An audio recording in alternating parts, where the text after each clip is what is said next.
Chapter 11. The Great Agra Treasure. Our captive sat in the cabin opposite to the iron box which he had done so much and waited so long to gain.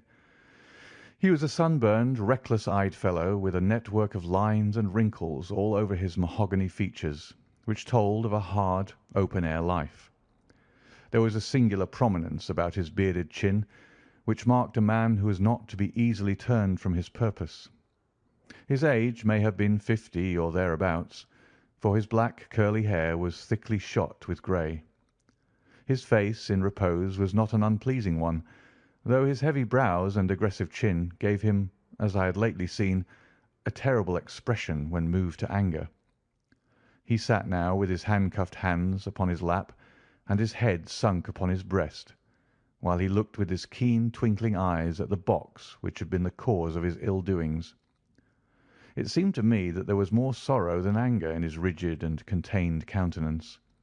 Once he looked up at me with a gleam of something like humour in his eyes. "Well, Jonathan Small," said Holmes, lighting a cigar, "I am sorry that it has come to this." "And so am I, sir," he answered frankly. "I don't believe that I can swing over the job. I give you my word on the book that I never raised a hand against Mr. Sholto. It was that little hellhound Tonga who shot one of his cursed darts into him. I had no part in it, sir. I was as grieved as if it had been my blood relation. I welted the little devil with the slack end of the rope for it, but it was done, and I could not undo it again." "Have a cigar," said Holmes, "and you had best take a pull out of my flask, for you're very wet. How could you expect so small and weak a man as this black fellow to overpower Mr. Sholto and hold him while you were climbing the rope?" "You seem to know as much about it as if you were there, sir. The truth is, I had hoped to find the room clear. I knew the habits of the house pretty well, and it was the time when Mr. Sholto usually went down to his supper. I shall make no secret of the business. The best defence that I can make is just the simple truth. Now, if it had been the old Major, I would have swung for him with a light heart. I would have thought no more of knifing him than of smoking this cigar. But it's cursed hard that I should be lagged over this young Sholto, with whom I had no quarrel whatever." "You are under the charge of Mr. Athelney Jones of Scotland Yard. He is going to bring you up to my rooms, and I shall ask you for a true account of the matter. You must make a clean breast of it, for if you do I hope that I may be of use to you. I think I can prove that the poison acts so quickly that the man was dead before ever you reached the room." "That he was, sir. I never got such a turn in my life as when I saw him grinning at me with his head on his shoulder as I climbed through the window. It fairly shook me, sir. I'd have half killed Tonga for it if he had not scrambled off. That was how he came to leave his club, and some of his darts too, as he tells me, which I dare say helped to put you on our track, though how you kept on it is more than I could tell. I don't feel no malice against you for it, but it does seem a queer thing," he added with a bitter smile, "that I, who have a fair claim to nigh upon £500,000 of money, should spend the first half of my life building a breakwater in the Andamans, and am like to spend the other half digging drains at Dartmoor. It was an evil day for me when I first clapped eyes upon the merchant Achmet and had to do with the Agra treasure, which never brought anything but a curse yet upon the man who owned it. To him it brought murder, to Major Sholto it brought fear and guilt. To me it has meant slavery for life." At this moment Athelney Jones thrust his broad face and heavy shoulders into the tiny cabin. "Quite a familiar party," he remarked. "I think I shall have a pull at that flask, Holmes. Well, I think we may all congratulate each other. Pity we didn't take the other alive, but there was no choice. I say, Holmes, you must confess that you cut it rather fine. It was all we could do to overhaul her." "All is well that ends well," said Holmes, "but I certainly did not know that the Aurora was such a clipper." "Smith says she's one of the fastest launches on the river, and that if he had another man to help him with the engines, we should never have caught her. He swears he knew nothing of this Norwood business." "Neither did he," cried our prisoner. "Not a word. I chose his launch because I heard that she was a flyer. We told him nothing, but we paid him well, and he was to get something handsome if we reached our vessel, the Esmeralda, at Gravesend, outward bound for the Brazils. Well, if he's done no wrong, we shall see that no wrong comes to him. If we are pretty quick in catching our men, we are not so quick in condemning them." It was amusing to notice how the consequential Jones was already beginning to give himself airs on the strength of the capture. From the slight smile which played over Sherlock Holmes's face, I could see that the speech had not been lost upon him. "We will be at Vauxhall Bridge presently," said Jones, "and shall land you, Dr. Watson, with the treasure box. I need hardly tell you that I am taking a very grave responsibility upon myself in doing this. It is most irregular, but of course an agreement is an agreement. I must, however, as a matter of duty, send an inspector with you, since you have so valuable a charge. You will drive, no doubt?" "Yes, I shall drive." "It is a pity there is no key, that we may make an inventory first. You will have to break it open. Where is the key, my man?" "At the bottom of the river," said Small shortly. "Hum! There was no use you giving this unnecessary trouble. We have had work enough already through you. However, Doctor, I need not warn you to be careful. Bring the box back with you to the Baker Street rooms. You will find us there on our way to the station." They landed me at Vauxhall with my heavy iron box, and with a bluff, genial inspector as my companion. A quarter of an hour's drive brought us to Mrs. Cecil Forrester's. The servant seemed surprised at so late a visitor. Mrs. Cecil Forrester was out for the evening, she explained, and likely to be very late.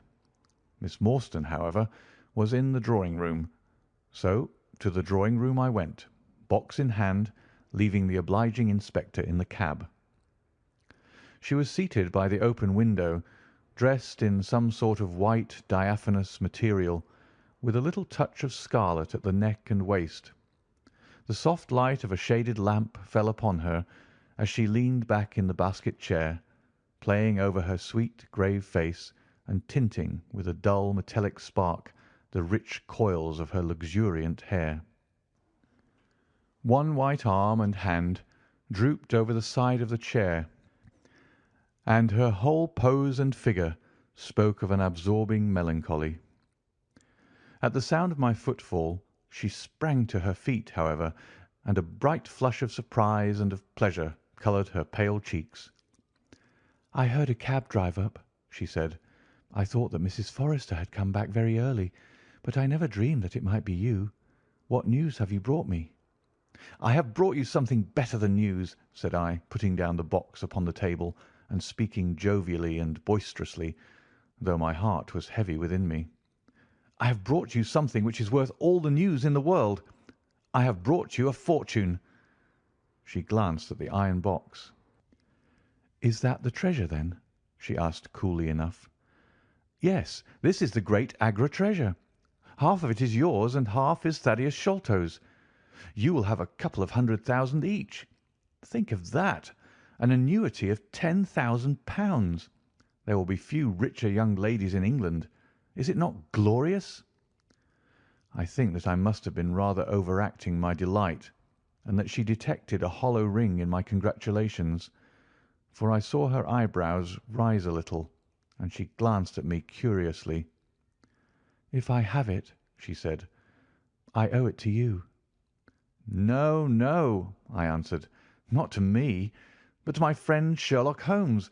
With all the will in the world I could never have followed up a clue which has taxed even his analytical genius. As it was, we very nearly lost it at the last moment." "Pray sit down and tell me all about it, Dr. Watson," said she. I narrated briefly what had occurred since I had seen her last. Holmes's new method of search, the discovery of the Aurora, the appearance of Athelney Jones, our expedition in the evening, and the wild chase down the Thames. She listened with parted lips and shining eyes to my recital of our adventures. When I spoke of the dart which had so narrowly missed us, she turned so white that I feared that she was about to faint. "It is nothing," she said as I hastened to pour her out some water. "I am all right again. It was a shock to me to hear that I had placed my friends in such horrible peril." "That is all over," I answered. "It was nothing. I will tell you no more gloomy details. Let us turn to something brighter. There is the treasure. What could be brighter than that? I got leave to bring it with me, thinking that it would interest you to be the first to see it." "It would be of the greatest interest to me," she said. There was no eagerness in her voice, however. It had struck her, doubtless, that it might seem ungracious upon her part to be indifferent to a prize which had cost so much to win. "What a pretty box," she said, stooping over it. "This is Indian work, I suppose?" "Yes, it is Benares metal work." "And so heavy," she exclaimed, trying to raise it. "The box alone must be of some value. Where is the key?" "Small threw it into the Thames," I answered. "I must borrow Mrs. Forrester's poker." There was in the front a thick and broad hasp, wrought in the image of a sitting Buddha. Under this I thrust the end of the poker and twisted it outward as a lever. The hasp sprang open with a loud snap. With trembling fingers I flung back the lid. We both stood gazing in astonishment. The box was empty. No wonder that it was heavy. The ironwork was 2/3 of an inch thick all round. It was massive, well made and solid, like a chest constructed to carry things of great price. But not one shred or crumb of metal or jewellery lay within it. It was absolutely and completely empty. "The treasure is lost," said Miss Morstan calmly. As I listened to the words and realized what they meant, a great shadow seemed to pass from my soul.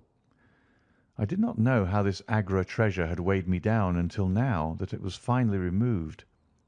It was selfish, no doubt, disloyal, wrong, but I could realize nothing save that the golden barrier was gone from between us. "Thank God!" I ejaculated from my very heart. She looked at me with a quick, questioning smile. "Why do you say that?" she asked. "Because you are within my reach again," I said, taking her hand. She did not withdraw it.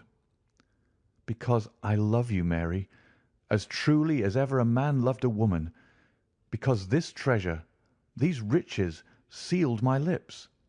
Now that they are gone, I can tell you how I love you. That is why I said, 'Thank God.'"